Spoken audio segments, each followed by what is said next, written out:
Ayan, hello, what's up po ulit mga ka-backyard. Magandang hapon po. So, hapon na ngayon. Nag-sort ako ng mga harvest natin. At the same time,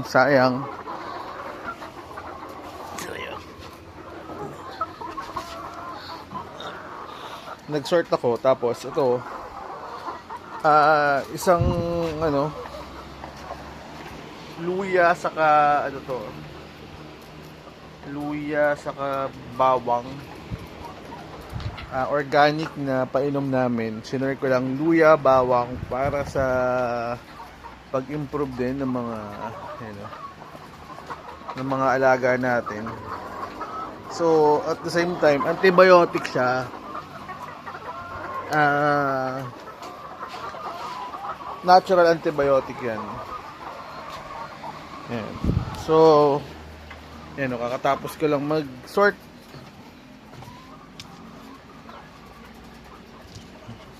Small. Yung small natin. Kaya, hindi, large din. Small. Ayan. Ito, XL Jumbo. May order sa atin, 2 medium, isang large. Tapos ngayon may stock, pa akong small. May 3 akong small.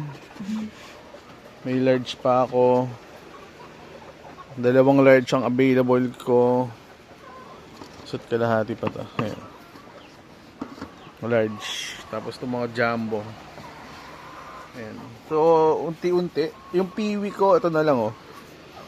Ano to? Kumukonti na siya. Magandang sign na to.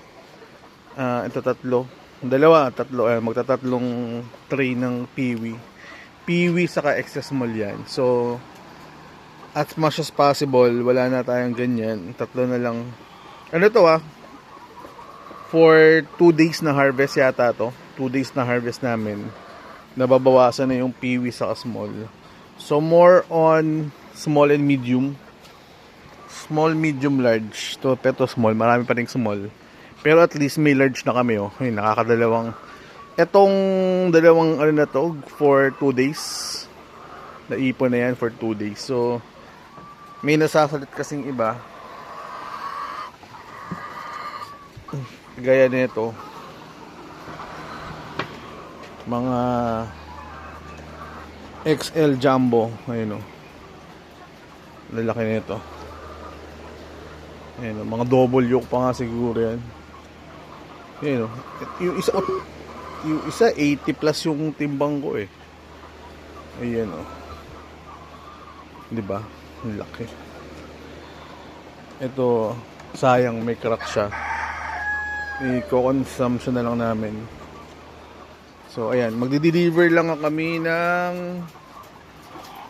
mga ng itlog kasi may order sa nanay ko. Ayan, magdi-deliver kami ng itlog. 2 medium saka 1 large. So yun lang, salamat. Share ko lang yung mga harvest na namin. So unti-unti nagiging legit layer na tayo. Dumadami na sila. Yun lang, share ko lang yung aming ginawang painom. Ayun, luya, tubig